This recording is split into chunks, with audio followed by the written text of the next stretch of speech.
nibwo abantu bamwe bahise bajya mu mwaka w'ibihumbi 2019 bazana video yakozwe na Pastor Mutesi yemera ko yarafitanye ubushuti na Pastor Claude kandi anavuga ko bagiranye umubano ngo yamushakiye akazi ngo akamwitaho nyine mu buryo buri bwihariye, nyamara we yarari guhakana ko ategeze agirana ubushuti na Pastor Claude. Uyu mugore watandukanya Gerard n'abana be batatu muvumye rambara imyambaro w'ubutatu. Iyo dosiye y'uburemba mu ishinga ndumwataka ndetse wataka imbere cyane. Mutesi ni umugore ashobora kubenguka, urumva nkamubwira ngo mbere umugore akabyemera nta nubwo yabihakana kuko aranze, mfite amavuta y'ubwami, mfite amavuta y'ubutegetsi, mfite amavuta ategeka, mfite amavuta y'ubwami, mfite autorité ku rurimi. Ese ubwo ndi kiremba nakina ngatera ngakubita umupira igitego kikinjira cyo waburi cyo bihanganira byose rukababarira byose iyo abantu bose bari baruzi.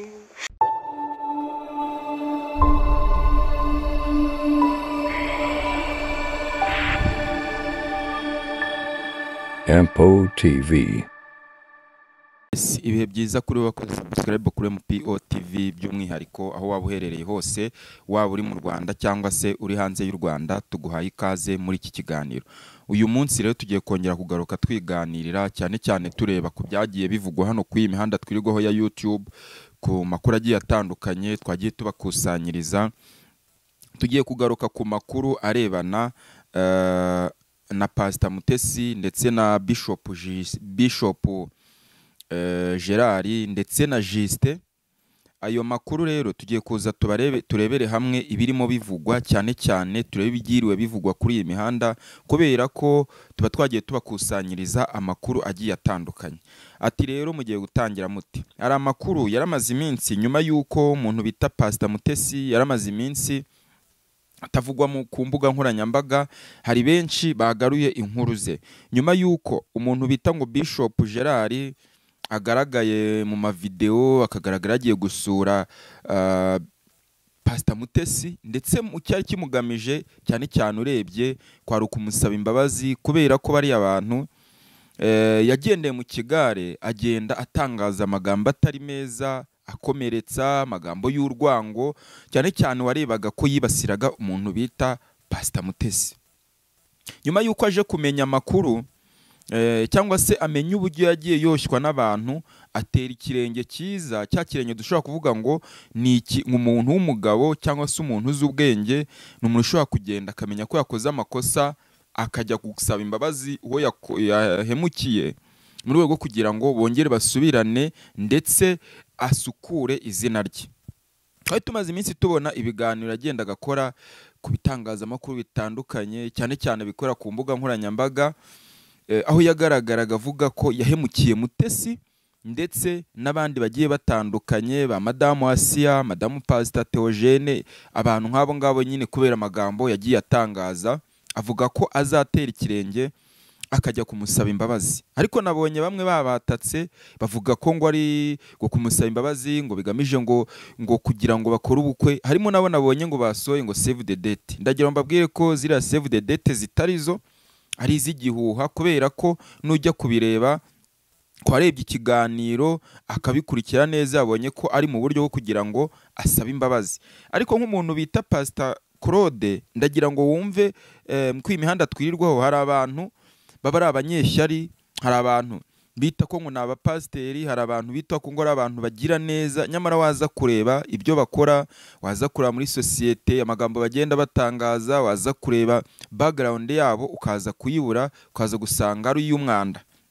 Kubera ko barakubwira ko buriya ngo kugira ngo umenye umuntu muzima, kugira ngo umenye umuntu mwiza, uzamurebera ku mico n'imyifatire, kuko iwe ibyo ashobora kuza kukubwira ushobora gusanga akubeshya, ushobora gusanga hari ibindi bintu agenderaho, hari izindi nyungu. Nababwiye ko abantu benshi mwagiye mubona abapasiteri baza gukora ku mbuga nkoranyambaga, baza kuri social media bagatangaza amagambo atandukanye. Iyo ugiye kubireba usanga n'ubundi umurimo w'Imana bakoraga, usanga ibyo bemezaga abantu byari ibihuha, kubera ko ndagira ngo wumve ano majwi umugabo watangaje ano magambo, uyu muntu afite uburere cyangwa se nta burere afite. Kuko nuza gucukumbura ukaza kureba amagambo cyangwa se ukaza kureba message iri gutambukamo hano, biraza kurangira uyu mugabo mubashije kumutera icyizere, kubera ko barakubwira ngo umuntu muzima warezwe ashobora kubabarira. Ariko niwumva ibintu yagiye abazwa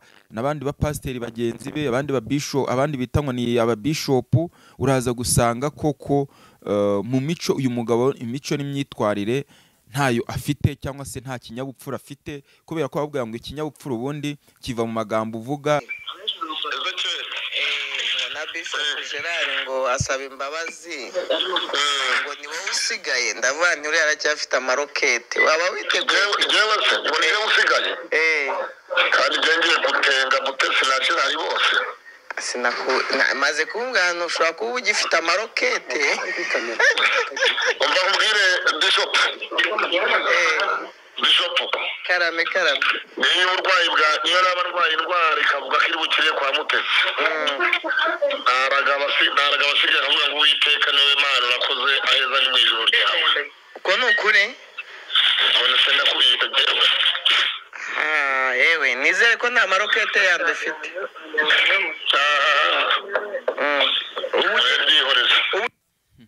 Barakubwira ngo mu magambo atangaje aravuze ngo nubwo ngo yaba ngo arwaye indwara ngo yenda kumwica, ngo ikaza kugaragara ko agomba gukirira kwa Pastor Mutesi, cyangwa se ngo igomba kuza gukira uko yageze kwa Pastor Mutesi, ngo yakwemera akaraga abasigaye, kuko ngo ntiyatera ikirenge ajya gusaba imbabazi umuntu bita Pastor Mutesi. Kandi bakubwira ngo burya ngo umuntu muzima cyangwa se umuntu ufite ikinyabupfura, umuntu warezwe, umuntu wuje ubumuntu, ni umuntu ubasha kumenya ko yakoze ikosa, akabasha kumenya ko yahemukiye mugenzi we, akaza kujya kumusaba imbabazi. Nuza kureba imico iri kuranga abapasiteri bari ku mbuga nkoranyambaga, bari kuri social media, uraza gusanga mu by'ukuri ikintu barajwe imbere, cyangwa se baramaze kwijandika mu matiku, kuko nujya kureba ibyo batangaza bitandukanye n'ibyo ijambo ry'Imana ritubwira.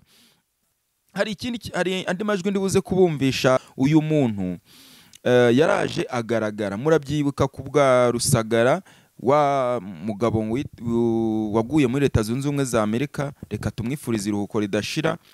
Nibwo icyo bise saga ya Pastor Mutesi ndetse na Pastor Claude yazamutse, kubera ko ngo hari gutegurwa, ngo hari umugambi wo kugira ngo bategure ngo amafaranga yo kugira ngo bazayerekeze Rusagara muri Leta Zunze Ubumwe za Amerika. Pastor Claude ahita azamura saga yuko ngo yaryamanaga na Pastor Mutesi, ndetse arabihamya, atanga n'ibimenyetso. Mwagiye mumva amaudio yagiye asohoka. Abakurikiye nababwiye ngo buriya ngo uko ugenda umenya amakuru bituma amakuru atari meza ku muntu wabonaga ko yagombye kuba afite amakuru meza, agaragaraho imico myiza, agaragaraho imyitwarire myiza, bigutera gusubira inyuma ukajya kureba mu kahise kugira ngo ubashe kuzana amakuru wizeye cyangwa se wiboneye. Nibwo abantu bamwe bahise bajya mu mwaka w'2019 bazana video yakozwe na Pastor Mutesi yemera ko yari afitanye ubushuti na Pastor Claude, kandi anavuga ko bagiranye umubano, ngo yamushakiye akazi, ngo akamwitaho nyine mu buryo buri bwihariye. Nyamara we yari ari guhakana ko ategeze agirana ubushuti na Pastor Claude. Icyo kiba ikintu cy'ikimenyetso. Njye narakubwiye ngo buri umuntu ashobora guhindura hahise he, ariko ntago amateka ye. Umuntu ashobora guhinduka ubwe, ariko hahise ntago ujya uhahindura. Niyo mpamvu tujya tubwira abantu ngo buriya nitujya imbere ya kamera cyangwa se tukajya kureba abantu bakaza kudukoresha ibiganiro, tujye tuvuga amagambo twabanje kuyazengurutsa mu kanwa inshuro 7, kubera ko ushobora kuvuga amagambo none ejo bikarangira ariyo aje kugukoraho, cyangwa se bikarangira ari yagukozeho, kubera ko nureba abantu benshi bagiye batabwa muri yombi, abantu benshi bagiye bafungwa ari abanyamakuru, uragenda ubarebe usange icyo bagiye bazira ni amagambo bagiye batangaza, nyamara nta rundi rwango, ariko ukaza gusanga mu byo bavuze harimo ibigize icyaha, bikaza kurangira inzego z'ubutabera zibakurikiranye zikabahamya ibyaha, bakajya gukora uburoko muri gereza. Niyo mpamvu bababwira ngo buriya ugiye kuvuga zengurutsa mu kanwa inshuro 7. Mbivuze ngendeye kuki? Ngendeye ku bantu bari gutangaza icyo bise ngo n'ubukwe bwa Pastor Mutesi ndetse ngo na Bishop Gerard, kubera ko nuza kureba uraza gusanga ibyo batangaza ni prank. Video bari bakwiragije bavuga ko amastati ya Pastor Mutesi ndetse na Bishop Gerard ngo bagiye bapostinga umwe yifuriza undi ko mukunda, ngo azagomeza kumukunda, byari mu buryo bwa respect bw'uko umwe yarasabye undi imbabazi, kugira ngo babyereke abantu bagiye bumva ayo magambo, abantu bagiye bumva urwango rwabo, nabo biza kurangira abantu babikuyemo message bahita bagenda bajya kuzana. Nabonye save the date, ari save the date mwagiye mubona nayo umuntu bita Pastor Mutesi, kuko yemeraga ko akundana na Nuriya Rusagara, bari barasohoye, biza kurangira Rusagara yitabye Imana, nyamara iyo save the date abantu bari baragiye bazibona ku mbuga nkoranyambaga, barazikuyeho bazibitse, ari zuri kujya ugenda ubona basohora, bakazishyanze bakavuga ko ari save the date ya Bishop Gerard ndetse na Pastor Mutesi. Ibi ngibi bituma bigenda bite? Bituma abantu baguma kuba mu ruhirahiro, tubikaza kurangira izi social media twirirwa dukoresha, izi mbuga nkoranyambaga twirirwa dukoresha, birangira umuntu ashobora kuzijyaho, bikaza gutuma acyurayo amakuru atari aya nyayo, cyangwa se amakuru y'umwanda. Ari nabyo byagiye bituma abantu benshi batakizera imbuga nkoranyambaga, bivugirwa ku mbuga nkoranyambaga, kuko iyo bakoze ubusesenguzi cyangwa se wumvise ikiganiro, uza kugenda ukaza kubona amakuru nyuma, ukaza gusanga ya nyayo, ukaza gusanga batangaje ibyo ngibyo barabeshye, cyangwa se imbuga nkoranyambaga bikaza kurangira wowe ubwawe ubonye ko ari ahantu ushobora gukura amakuru y'ibihuha. Ndagira ngo nkwibutse uyu nyuma yuko ubwo twari turi aho ngaho kwa ba Rusagara ndetse na Pastor Mutesi n'ibyo bakoze muri iyo myaka, amakuru twahawe cyangwa se mu biganiro twagiye tubona byerekanaga ko umuntu bita Pastor Mutesi ndetse na Pastor Claude bamenyanye mu mwaka wa 2003, ndetse ngo bagirana umubano mwiza, kubera ko ngo Pastor Mutesi yakoraga muri banki, Pastor Claude afite amafaranga, biza kurangira Pastor Mutesi aretse akazi ke gahagaze, kubera ko ngo banki yakoraga byaje kurangira ifunzwe cyangwa se ihombye, birangira abuze akazi. Umuntu bita Pastor Claude agafite, biza kurangira amuhaye akazi, ndetse amurangira akazi, biza kurangira kubera ko yari afite amafaranga, akomeje kujya agenda amusukisha amafaranga, bakajya imbere ya kamera bagafata ibiganiro, bakafata ibiki byose, biza kurangira bya bindi bavuga ngo kuvuga utaziga, cyangwa se kuvuga amagambo utizeye ibizakubaho ejo hazaza, aribyo byatumye Pastor Mutesi agwa mu mutego. Biza kurangira ashyize hanze ikiganiro agihaye abantu, amakuru asakara ku mbuga nkoranyambaga, ari nayo yaje muri 2023 ndumva niho saga yabo yari iri 2023. Biza kurangira bagiye barakigarura, bazana amagambo we ubwo yagiye yivugira avuga ko Pastor Claude ari inshuti ye, ndetse ngo yagiye amurangira abagabo, bikaza kurangira ngo abanze ibintu nk'ibyo ngibyo. Nujya mu mateka y'umuntu bita Pastor Claude, uraza gusanga ni umugabo wabayeho atajya ashaka n'umugore ngo bamarane igihe kirekire, kubera ko usanga amaze gushaka abagore bagera muri 4, n'uwa 5 afite kugeza ubu. Waza kureba background ye cyangwa se hahise ukaza kuhacishamo mukato, kubera ko uragira amakenga, kubera ko babwira ngo umuntu buriya wagiranye ibibazo n'umuntu umwe, akajyana ibibazo n'abantu 2, akajyana ibibazo n'abantu 3, bose babana mu rugo, uraza kuvuga ko ikibazo bagiye bagira n'abo bantu bandi, uraza kukibakuraho, bize kurangira ugishyizeho, uvuge ko ari udashoboka, kubera ko babwira ngo nta muntu ujya unanira n'abantu hari, cyangwa se nta muntu ujya uvugwa nabi n'abantu, nta muntu uvugwa n'abantu barenze umwe atari ufite ikibazo. Nyuma y'ibyo ngibyo, kubera ko amafaranga yari afite yaje kugeraho aragabanuka, biza kugeraho arahomba, biza kugeraho tubyite ngo acana ubwato, biza kurangira atagipfundura udushumi twa Pastor Mutesi, agira ngo umubano bari bafitanye icyo gihe niwe ugomba gukomeza, nyamara amazi yaramaze kurenga inkombe. Ayegere Pastor Mutesi ngo bongeye babe inshuti muri bwa bucuti bwabo bari bafitanye. Pastor Mutesi amutera utwatsi kubera ko yaramaze kumurenga, ariho uri kujya wumva kugeza ubu ngubu ari kujya amuharabika, ariho avuga ko atakwegera na rimwe ngo nubwo ngo yaba arwaye ndagupfa ngo abone ubuzima bumurangiranye, abone umuti wa nyuma agomba kuwukura kwa Pastor Mutesi, ngo ataza kujyayo ngo amusabe imbabazi kubera ko nyine aracyafite ishyari. Kandi ababwira ngo barakubwira ngo ishyari nicyo kintu cya nyuma umuntu ageraho kugira ngo abe yapfa cyangwa se abe yakwica umuntu. Barakubwira ngo umuntu yagize ishyari, iyo umuntu yatangiye kukugirira urwango, ikintu cya mbere abanza kukugirira, cyangwa se iyo umuntu yenda kukwica, ashaka kukwica, ikintu cya mbere aba yakugiriye ni ishyari. Kuko ngo ishyari nta kintu kidakora, nta kintu na kimwe ridakoresha umuntu. Kuko uraza kureba abantu benshi bagiye bicana, abantu benshi bagiye bahemukirana bari inshuti, uraza kureba icyagiye kibibatera ari ukubera iki? Ari ukubera ishyari, ari ukubera urwango bo ubwabo bagiye bagirana, bikaza kurangira umwe atabaje kwihanganira urwo rwango ndetse agafata umwanzuro wo kwikiza undi kubera ko ngo yamaze kubona ko amurusha. Kandi barakubwira ngo buriya nta muntu n'umwe uzaturuka ku ruhande ngo akwange, ahubwo uzangwa n'umuntu mwabanye, umuntu mwari muziranye, umuntu mwasangiye akabisi n'agahiye, umuntu mwasangiriye ku isahani imwe, n'ushobora kuzazamuka bikarangira akwanze. Umuntu mutaziranye sundi yaba kwanga gute? Ndagira ngo dukurikire aya magambo ya Bishop Gerard ndetse na Pastor Mutesi mu gusaba imbabazi abantu benshi bagiye bita ko ngo ari save the date ya Pastor Mutesi na Bishop Gerard. Ese ubundi reka nibarize abantu bamwe, ndagira ngo twiganirire ibitekerezo tuba tubagezaho n'amakuru tuba tubaha. Nawe ufite ibitekerezo byawe ushobora kuza ugatanga muri komenti ukatubwira uko wumva ibintu. Ubundi umuntu bita Pastor Mutesi cyangwa se Bishop Gerard ubundi babanye, ikibazo cyaba kiri hehe?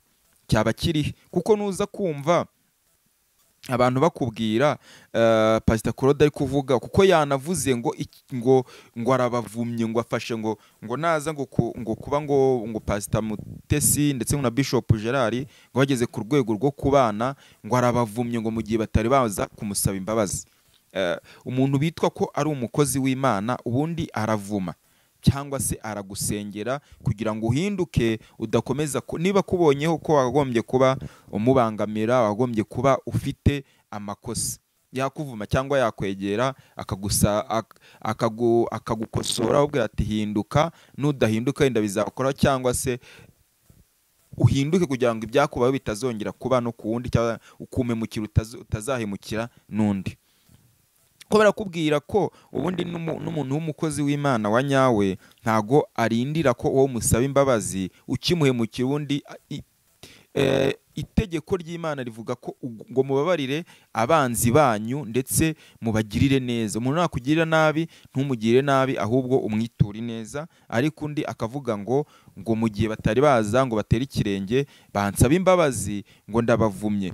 Ibi ngibi ni bimwe mu bintu biri gutuma abantu bari kujya basa nk'abihunza amatorero, amadini, insengero kubera ko zamaze kwinjiramo ikibi, kubera ko niba umuntu wagombye kuba ureberaho, wa muntu wagombye kuba agukura kugira ngo ujye gusenga, wa muntu wagombye kuba agukura kugira ngo ujye kuvuga ubwo butumwa, biraza kurangira umubonye nta butumwa agomba kuguha, ahubwo ari ugomba kumuha ubutumwa, ari ugomba kumwigisha kugira ngo ahinduke ave mu bugizi bwa nabi, mu bukozi bw'ibibakora, bigatuma ubona ko umuntu wagombye kuba aguhugura kwerekeza ku Mana ari we wagombye kuba uhamwerekeza, kandi nawe wakwireba ukabona ufite ibyaha, bigahitamo ko wigumira mu rugo, kuko aho ugana uhasanga ariho ugomba kwandurira birenze. Iyo tuvuga ibi ngibi ntabwo tuba dushatse kugira ngo dusebye amatorero, dusebye amadini, ariko nuza kubireba nawe uraza gusanga ariho hantu hamaze kuba akavuyo, niho hantu hamaze kujya abantu ba bantu ushobora kubona ko babandi bita ngo ni abapasiteri ni ababishopu bamaze kwandura, bamaze kuba abantu adashobora kuza imbere yawe ngo akubwirize, nyamara uko bari bameze mbere n'uko bameze ubu atari ko byari bimeze. Kubera ko uraza gusanga bijanditse mu buryo bwo gushaka amafaranga cyane, bayashakira n'aho atari, kubera ko za nsengero zari zirimo akajagari, za nsengero ziriwaga zishuka abantu bakajya kwirwa bigaragura hasi ngo bari kubasengera bakoramo imyuka mibi. Uraza gusanga leta yarazihagurukiye, yarazifunze, ifunga ahantu bakoraga umugati, bahitamo kuza ku mbuga nkoranyambaga, aho abantu noneho bagomba kubabona, bakaza kubona ba bantu ba nyabo. Kuko nataza ku mbuga nkoranyambaga yacanye ku maso ngo aze ku mbuga nkoranyambaga aza avuga ibintu by'amatiku gusa, aza atukana, ntabwo ibiganiro ari buze gukora bari bubikunde. Kandi mu by'ukuri yarakoraga ibiganiro, yaragendaga akajya mu rusengero akasengera abantu ngo njye najyaga numva ko harimo n'abo ngo bagendaga bahagurutsa cyangwa se babaga bishyuye amafaranga kugira ngo baze baryame hasi babakore ibitangaza, nyamara ari bazima, bize kurangira babonye abayoboke. Abo bayoboke icyo bakoraga n'iki, ni ukubazanira amafaranga bagatura, bikaza kurangira bujuje ibikorwa remezo, baguze ayo mamodoka, baguze ayo mazu, ndetse bagakora n'andi mabizinesi.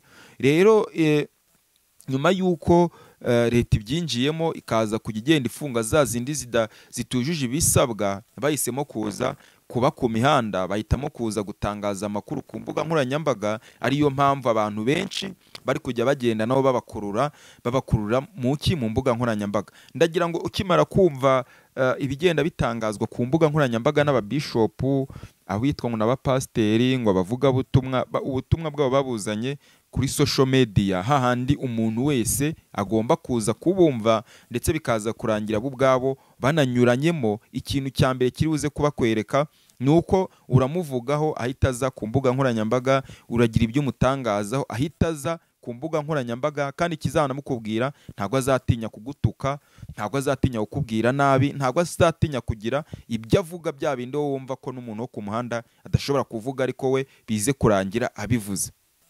Ikindi uzasanga ari abanyabinyoma, kubera ko ukuri kwabo kuba kugerwa ku mashyi, ndetse no kugira nabi kuba kugerwa ibikorwa byabo bibi nibyo biba byiganza cyane kurenza ibikorwa byiza. Nuza kubireba, bamwe bagiye bavugwa ko bakoresha imyuka mibi, bamwe bagiye bavuga ko bica abantu, abandi bavuga ko ngo bagenda mbega ari n'abantu bakora ingeso mbi z'ubusambanyi, ibintu nk'ibyo ngibyo. Nubwo ibyo byaha byabo biba bidafitiwe gihamya ku buryo ushobora kuza ngo ubivuge ubimushinje umutunga urutoki ngo n'uyu, ariko mugenda mubyumva, kandi we bakubwira ngo nta nduru ivugira ubusa imusozi.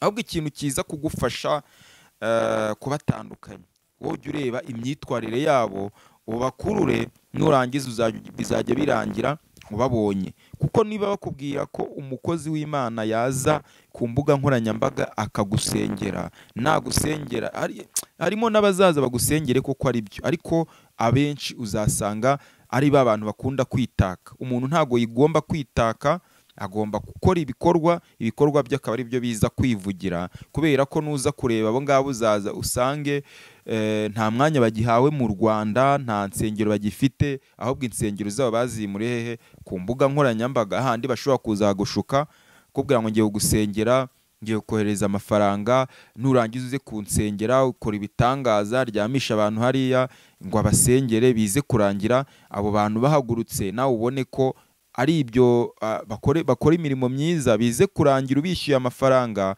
cyangwa se nawe basabye ko mwahura gahunda yabo zigerweho, bakurya amafaranga, nibarangiza uze gusigara uri kuvuga ngo baranshutse, ngo bagize bate, kandi mu by'ukuri amafaranga ari wowe wayabihereye.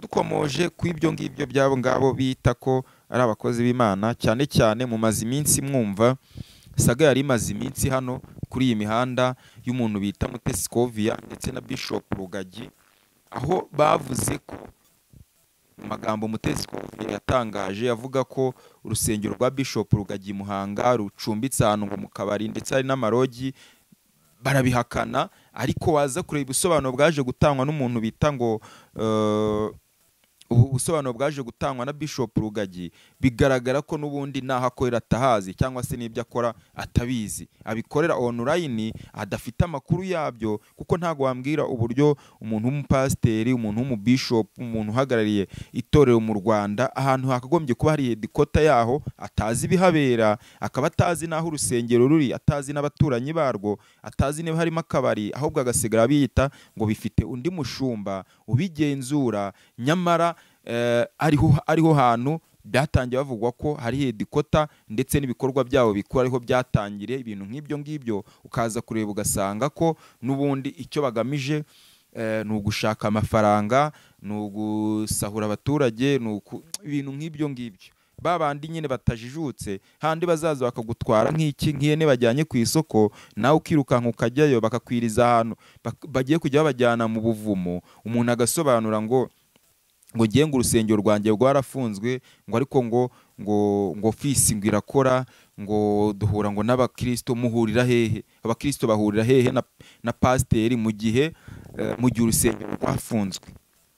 ngo dukora ibikorwa byiza, ngo tugafasha abantu, ngo ndetse ngo dufite ngo komite. Iyo komite ihurira hehe? Ko tuzi ko komite z'amatorero zihurira ku rusengero cyangwa se amaofisi yabo ari ku rusengero, ubwo abantu bandi bahurira hehe?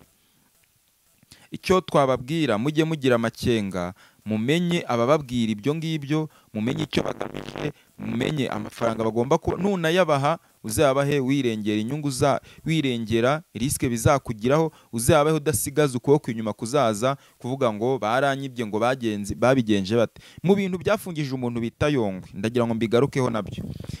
Havuzwe amakuru ndetse mu bamushinjaga bavuga ko ngo yagiye yakira amafaranga menshi aturutse hanze, bamwe ngo bamubwira ngo abasengere online, ariko ayaje kumukoraho cyane nayo yari yoherejwe avuye mu Burundi, mu gihe ngo ari kujya mu Burundi akajya gusengera umuntu waho, ngo amubeshya ko ngo guma mu rugo, kuko hari muri guma mu rugo, amubwira ko ngo guma mu rugo ihari, ariko ngo nta muntu uhagarika umukozi w'Imana ngo azakomeza akagenda, ndetse bikaza kugira ngo ageze mu Burundi ngo asengeye uwo muntu amwoherereza amafaranga, biza kurangira atagiyeyo, abeshya ko ngo bamutangiriye, ngo kubera ngo imipaka ngo ifunze, ibintu nk'ibyo ngibyo, nyamara amaze kwakira amafaranga kandi ntiyemera no kuyasubiza. Biza kurangira bayamuhaye bamujyanye mu rukiko arakatirwa, biza kurangira n'undi atashye, ariko yamazemo amezi 6. Ariko nuza kureba ibintu ari gutangaza, amagambo ari kujya avuga ku maradiyo, biraza kukwereka umuntu wari we, biraza kukwereka uwo bishop wari we, biraza kukwereka abo bakozi b'Imana turi kubona ku mbuga nkoranyambaga abari bo, kuko n'ubundi byo bakubwira biza kugera, uzajya wumva amagambo bagenda bavuga, bigeraho bo ubwabo bakaza kwitamo, handi azaza kukubwira ngo icyo ashaka ngo azarya amaturo, ngo mpaka, kandi nta n'umuntu n'umwe uzaza kumubuza kurya amaturo. Akangurira abantu ngo nibamushyira amaturo, kuko ngo niyo akeneye, bize kurangira namwe mbirangiye muyamushyiriye. Nyamara yamaze kubarabura mu biganiro agenda akora, harimo n'abandi mwumvise, mwagiye mwumva, ntashaka kuvuga amazina yabo, bavuga ko ngo bazaruhuka, ngo ari uko ngo bamaze kurya ngo abanyarwanda ngo miliyari, ngo bamaze kurya ngo amaturo ngo ya miliyari mu banyarwanda. Ibyo ngibyo mwarabyiyumviye ku mbuga nkoranyambaga, byaravuzwe, ntago ibiganiro byabo birahari, ahubwo mwebwe ikintu musabwa ni ukujya mukenga mukamenya ababwira ibyo ngibyo ibyo ari byo. Ndagira ngo tukomeze mwaya majwi y'umuntu bita Bishop Gerard ndetse na Pastor Mutesi, kugira ngo tuze gushyira umucyo kubirimo bivugwa n'abantu bavuga ko ari ubukwe ngo hagati ya Bishop Gerard ndetse na Pastor Mutesi, ariko nge nkabibona ko nta n'ikibazo byaba bitwaye buramutse bubaye buhari bukanaba, byaba ari nabyo byiza, kuko akubwira ngo umuntu ntago yemerewe kuba wenyine, bagomba kugira umuntu babana ndetse umufasha. Umugabo ntiyemewe kuba wenyine n'umugore ntiyemewe kuba wenyine, ahubwo icyo bazakora ni ukwihuza bakarema umuryango umwe. Ariyo mpamvu mbona ko nta muntu n'umwe ufite uburenganzira bwo kujya kubatera imijugujugu cyangwa kubasebya, cyane ko Bishop Gerard umugore bamaze gutandukana. Nabonye bamwe bavuga ko batatandukanye mu mategeko, ariko ibyo byose bisa nkaho babirangije, cyangwa se nubwo banakwiyunga nabyo ntacyo bitwaye, cyane ko nubwo bana na Pastor Mutesi ntacyo bitwaye, uko nge mbona nta muntu umwe byaba bibangamiye. Ya Pastor Mutesi aribana na Bishop Jean kugeza ubu aribana, rero sinumva impamvu yatuma bo ubwabo batihuza ngo bakore umuryango, ahubwo babitangaza kumva ko byamaze kubabaza abantu, bamwe bakavuga ngo ntibikwiye ntibigira gute. Nyine bakubwira ko buriya ngo mu bantu twumva cyangwa muri ba bantu bita ngo ni inshuti zawe, ibyo byose nuza kugenzura neza uraza gusangamo abanzi, usangemo n'abakunzi, ariko 90 nka 60% buriya babantu bagukurikira, babantu bakumva, babantu bagukomera amashyi, babantu bakuvuga neza, uraza gusanga aribo bantu bashobora no kuvamo abanzi bawe, babanzi babashobora no kukurangiriza n'ubuzima. Twagiye mwaya majwi ubundi tugaruke dukomeza ikiganiro cyacu, maze bize kurangira dushyize umucyo ku ibintu biri kuvugwa, ndetse ubajije no gukuramo inama nziza ishobora kugufasha kubaho muri ubu buzima, ubana neza n'abantu, ndetse ukirinda no kubagwa mu mutego wo kugira ngo uhure n'abantu bagushuka bagamije kugira ngo bakurye utwawe, bakurye amafaranga yawe, cyangwa se bakuyobye birangire utakarije abantu bose icyizere. Kandi burya bakubwira ngo abantu bose si bamwe, nubwo bavuga ngo abantu mu bandi ni babi, ariko buri uzamenye ngo abantu babi barahari, ariko hari n'abantu beza. Utazafata abantu bose ukabakarasa mu gatebo kamwe, kuko barakubwira ngo abapasiteri nubwo tubona benshi ari abatubuzi, ari ababeshyi, ariko mu by'ukuri n'ugenda uraza gusangamo n'abandi bazima, babandi bashobora kugufasha kuba wahinduka ukagira ubuzima bwiza. Wajya mu itorero ukaza kurangira ubonyemo ubutumwa cyangwa se ikikujyanye ukigezeho, ariko birasaba kwitonda cyane, kuko abandi benshi bamaze kuba batubuzi, bamaze kuba babeshyi, ku buryo ushobora kuza ugasanga ntawe wamutandukanyiriza n'ingurube yo mu kiraro cyangwa se ingurube yo ku gasozi. Twagiye mwaya magambo ubundi tuze dukomeza ikiganiro cyacu. Yobokamana ni umuntu unkuriye, ni Bishop nk'abapasiteri. Abantu bazi Pasiteri Mutesi murabizi ko ntajya ndenga inzego. Mu yandi magambo ni umuntu mukuru nkaba umuntu mutoya. Mu buryo bw'umwuka ni umubyeyi nkaba umwana. Reka tugaruke mu buryo bw'imyaka nabwo aranduta. Ibintu mubikurikire neza. Mu buryo bw'umuco ni umugabo nkaba umugore. Nzi ko umushumba icyo bisobanuye. Ngiye nikundira buriya abantu bacisha makeya, kuko ushobora kumva buriya uvuze cyane abantu ushobora gukeka ko aribwo abantu bakumvise, ariko buriya bakubwira ngo igisubizo cya nyacyo ni uguceceka, kuko iyo uvuze harimo abantu bakwita ikigoryi bakakwita umusazi, ariko bakubwira ngo igisubizo cyiza buriya ni uguceceka, ku buryo wa muntu ushobora kubona nabi ashobora kuza akabona aburi ahantu na hamwe ahera akavuga, bikaza kurangira n'igisubizo n'ubundi akihaye. Kuko barakubwira ngo uyu muntu kugira bazagusuzugure, buriya nujya kuganira n'umuntu waganira nawe agaceceka, wowe ukagumya ukavuga, biza kurangira ubwo wibonyemo kuri ikigoryi, ndetse nawe ukaza kurangira igisubizo cya nyacyo ukibonye, kubera ko agasuzugura azaba yamaze kukagusuzugura. Niyo mpamvu ngira ngo bantu banjye muze kuduha komenti zanyu z'uburyo mwumva ibi bintu, kuko nuza kubireba ngewe nkunda kugaruka ku bantu bagomba kugawa nkabagaya, n'abantu bashimwa nkabashima. Si igitangaza ko nshobora kuza nkakora amakosa, nshobora kuza nkakora amakosa kuko nanjye ndi umuntu, nawe ukayakora kuko uri umuntu, ariko buriya ikosa nta kosa na rimwe ritababarirwa, kubera ko nuza kureba ugasanga harimo abantu benshi bagiye bakora amakosa, ariko waza kureba ugasanga bagiye bakora n'ibyiza ari byo byinshi, nyamara bikaza kurangira baguye mu makosa. Niyo mpamvu ngewe numva kubera ko abantu bagiye bavuga ngo Pastor Mutesi ngo Rusagara ngo ibiki Yivi na Yivi ngo yagiye gukora ibiganiro ngo bisahura ngo kwa Isimbi TV ngo ku Isimbi TV, bahita batangira gushidikanya ku muntu bita ngo Asiya, ariko mu by'ukuri buya nujya kureba uraza gusanga bari abantu batabavugagaho bataratwikaga cyangwa se batararyaga, ntago baryaga, kuko ubu ngubu niho hantu uri kujya ugenda usubiza amaso inyuma, bikaza kurangira ubonye igisubizo cyanya. Bakubwira ngo buriya ngo ikiza ibihe ibintu iyo ushatse kugira ngo umenya umuntu umuha iminsi cyangwa se ukamuha igihe, kuko buri ngo igihe gisobanura byose. Bakivuga uyu nguyu ngo Rusagara na Pastor Mutesi ngo save the date ibintu nk'ibyo, bamwe baraje bavuga ngo hari amafaranga ngo Pastor Mutesi ngo yariye Rusagara ngo yamwishyuriye ngo inzu ngo iri etage ngo abamo, ngo ni gute ngo umuntu ngo w'umupasiteri ngo udafite akandi kazi ngo aba mu nzu ngo ya miliyoni ngo y'ibihumbi magana inani ndumva miliyoni y'ice n'atene 800 hafi aho ngaho, ngo ni gute ngo yabaho ngaho, ubundi bigutwaye iki ayibayemo?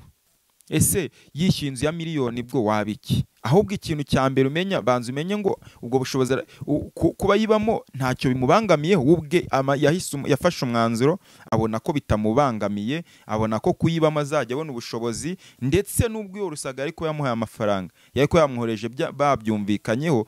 Nkeka ko uzi ko Rusagara yari umuntu uzi ubwenge, kandi yari umuntu ufite ubwenge, yari umuntu uzi ku buryo atari kwemera ko yohereza umuntu amafaranga batabigiranyeho ubwumvikane, ndetse bintera kwibaza abantu bagiye bavuga ayo magambo yuko yohereje Pastor Mutesi amafaranga icyo byari bibatwayeho. Bamwe numvise bavuga ngo bwari kugira ngo babakebure, ngo kugira ngo abantu bagumya kurya amafaranga yabo. Bayariye ayo mafaranga byari kuba bigutwaye iki ko atarayawe, ndetse ko tava no mu ikofi yawe utari bujye kubikura, kandi ko yamuhaye kuyamuha kwe bitari gutuma uburara, ndetse no kuyamwima ko bitari gutuma uburara. Ariko muraza mu benshi barayagara, bavuga amagambo twebwe twabirebaga twicecekeye, ndetse tukaza tukumva ko ibyo bavuga bishobora kuba ari byo, ariko twamaze kumenya ikintu bise ukuri. Buriya ukuri kuratinda, kandi ngo ikinyoma buriya isaha n'isaha n'ubundi ntabwo ikinyoma kijye gitsinda, kiza kugeraho kigatsindwa, kuko nuza kubikurikirana uraza gusanga ko ukuri kw'abantu bakomeza kuguhisha, kandi buriya ngo ikinyoma kirihuta kurusha ukuri. Ngewe nkimara kumva iki kiganiro cyangwa se nkireba, kuko njya ngira umwanya wo kujya ku mbuga nkoranyambaga cyane, nkareba ibyahavugiwe, nkareba ibyahakorewe cyane, ariko nagiye kumva numva mbona title ya mbere ngo save the date, ngo boom ya Pastor Mutesi ndetse ngo na Bishop Gerard. Numva kuko Pastor Mutesi koko agiye kubana na Bishop Gerard, ndetse nge nk'umuntu mpita numva ko nta n'ikintu bintwaye, kuko nakurikiye amateka numva ko Pastor Mutesi adafite umugabo, ndetse na Bishop Gerard yatandukanye n'umugore we, n'ubwo umugore we ngo agihari. Numva ko nyine ubwabo bamaze kubirangiza, nta kintu bindebaho, nta n'ikintu binantwaye. Ariko ntungurwa no kumva abantu harimo abo byababaje, kubera ko nujya gukurikira ikiganiro Pastor Claude yakoze, araza avuga ngo ari kubavuma, ndetse ngo ntago umubano we nabo awishimiye, ahubwo ukabibona ko ari rya shyari we ahubwira ngo uri umuntu uzakugambanira, umuntu kugirira ishyari ni wa muntu muba mubanye, kuko umuntu mutabana cyangwa umuntu mutabana inshuti ntago yakugirira ishyari, kandi banga umuntu mwabanye, umuntu mwakoranye hafi, umuntu mwasangiye ku meza imwe, n'ubuzi intege zawe nkeya handi ashobora kunyura akakurangiza. Kubera ko nuza kuramarira menshi Pastor Mutesi yagiye yarizwa n'umuntu bita Pastor Claude, kandi mu by'ukuri ari we muntu bari baziranye kera cyane. Nuza kubibaza gusanga hashize imyaka irenga 20 baziranye, ariko kugeza amagingo aya ngaho umuntu babaye inshuti, umuntu babaye igihe kirekire, umuntu basangiye akabisi n'agahiye, umuntu bakoranye, umuntu bamenyanye cyane, niwe kugeza ubu ngubu uri kumuriza, uri kumutera kagahinda tujya tuvuga ko gashobora gutuma umuntu yaniyahura. Izi mbuga nkoranyambaga dukoresha cyane, abantu bamwe bagiye bavuga ko n'ubundi iyo ugiye kubireba ushobora kujyaho bikaza kurangira ukuyeho agahinda gakabije, bikaza kurangira bisemo no kwiyambura ubuzima. Urugero ndaguha ku magambo yavuzwe ku muntu bita Umurungi Sabe, ndetse bavuga ko ibintu 90, kuko namaze kuza kubikurikira neza, nza gusanga ari ibintu byari byateguwe kugira ngo baze gushyira hasi umuntu bita Umurungi Sabe, kuko hari abantu benshi bagiye babana, abantu benshi bagiye bavugana, abantu benshi bakoranye, ni nabo baturutse inyuma baza kumurangiza. Nuza kureba iriya saga uburyo yatangiye, abayigaragayemo, uraza gusanga nta muntu n'umwe utaregeze abana n'Umurungi Sabe. Ndaguha urugero bita Clara, umuntu bita n'abandi ntashatse kuvuga amazina, murabazi bose bagiye babana n'umuntu bita Sabe, ndetse bagiranye n'ibihe byiza. ariko nibo bashyize hanze amavideo ye. Handi nge nahise nza nkahita birangiye njya ngira amakenga, nahise mbona ko hari ahantu hashobora ko harimo diro, kuko namaze no kumva ko aba bantu baciye inyuma bakamutera ubwoba, bakamwereka andi mavideo yabo ye bafite, bakamubwira ko nibeshya akagaruka kuri social media bazayashyira hanze, bizarangira abantu bamenye uwo ari we, ndetse ngo n'amavideo yari mu gitanda aribwo bazayashyira hanze. Ariyo mpamvu turi kubona umuntu bita Umurungi Sabe atari kugaragara ku bitangazamakuru, ndetse baza no kuvuga ko umuntu bita Pastor Mutesi baza kubihuriza hamwe, kubera ko ibiganiro byinshi yasigaye agira ku Isimbi TV, ibiganiro byo kugira ngo ahugura abantu, yongera aganiriza abantu, yajyaga kubikora ku Isimbi TV. Ndetse n'umuntu bita Asiya mama Pasiteri nawe bagira ngo bamuzibire, ari nacyo cyaje gutuma ziriya nzahuke inzahuke zari zasigaye, abana bari basigaye bo ku muhanda, biza kurangira babuze amafaranga bafasha. Madamu Asiya yabuze ubufasha, biza kurangira basezereye. Icyo abo bantu bashakaga n'ubundi cyaje kugeraho, baje kuzibira Sabe wabafashaga kugira ngo babone ibitunga bariya bana. 90% cyangwa se utuvuga byamaze kugerwaho n'abari bateguwe uriya mugambi, ukaza gusanga n'ubundi ari babandi bari bafitiye urwango, bahubwira ngo umuntu mubana, wa muntu kuba hafi, wa muntu musangira, wa muntu uba waragiriye neza, n'uhindukira akaza akakurangiza, cyangwa se kuko abazi intege zawe nkeya akaza kukurangiza. Ari byo mpamvu uri kumva ngo bamaze kumuha cyangwa se kumuha inzitizi zituma atagaruka ku bitangazamakuru, ngo mu gihe azahirahira akongera kugoroka ku Isimbi TV bazasohora za mavideo yandi. Ariyo mpamvu kugeza ubu umaze kumva umuntu bita Sabe ari mu Rwanda, ariko akaba atakongera kujya ku bitangazamakuru, kubera ko bamaze kumutera ubwo bamubwira ko bazasohora andi mavideo ye ahari, bituma yaragiye agatuza, ndetse ntiyaza no kugira ikintu avuga ku mavideo yakwirakwiye ku mbuga nkoranyambaga. ariko uza kureba ugasanga ni umugambi wateguwe n'abantu runaka kugira ngo nyine bamusubize hasi cyangwa se bamuzitire. Nta muntu n'umwe utaramuvuzeho, ndagira mbibutse, nta muntu n'umwe utaramuvuzeho, nta muntu n'umwe utarakoze ibiganiro bimuvugaho wibaza ku mavideo. Ariko nawe naza gusubiza amaso inyuma akaza kubitekerezaho, cyangwa se bikarangira amenye ukuri, araza kurangira agiye ku gitangazamakuru cye asaba imbabazi, kuko barakubwira burya ngo umuntu muzima, umuntu uzi ubwenge, umuntu uzi guhitamo neza, ni wa muntu ushobora kumenya ko yakoze ikosa, ndetse akamenya n'uburyo agomba kurisabira imbabazi. Ndetse ni wa muntu ushobora kubangamira umuntu, akamubangamira atazi ukuri, yaza kumenya ukuri akaza kugenda akamwegera akamusaba imbabazi. Ko gusaba imbabazi ni iki? Ni ubutwari. Gusaba imbabazi birafasha, kuko ushobora gutera umuntu agahinda, ukamubabaza, ukamugirira nabi, ukamukora cya kintu gishobora gutuma we ubwe yiyanga, akicuza n'icyatumye aza ku isi, ariko ukibagirwa ko nawe ibyo muri kumukorera nawe ejo ari wowe bizagaruka, ndetse nabishobora kugukorerwa. Icyiza rero biba bisaba ngo ugenze makeya, kubera ko none niwe, ariko ejo nawe ni wowe, kandi nta mumenye icyo isi ihatse. Buriya niyo mpamvu babwira ngo jya ugenza makeya kandi uvuga uziga, kubera ko ibyiza ni ukumenya ko none ari njyewe, ariko ejo akaba ari wowe. Dukomeza kw'aya majwi ya Pastor Mutesi, kugira ngo tuze gusatira umusozo, ndagira ngo dukomeze ubundi tugaruke twongeraho ubundi busobanuro bukeya, ubundi tuze gusoza ikiganiro.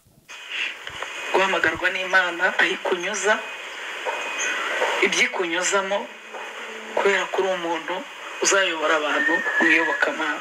ngira ngo abadukurikiye uyu nguyu rero abantu benshi murabona inama idasanzwe hano Pastor Mutesi yageneye Bishop Gerard, nawe ari wowe byakurenga ntabwo byoroshye. Naho nagira impano yo guhanura cyane, nkabasha no gukura imisozi, nta rukundo ntacyo nabandi cyo, nta rukundo ntacyo nabandi cyo. ntacyo wabura icyo nta rukundo ntacyo n'abandi icyo nta rukundo ntacyo wabura icyo bihanganira.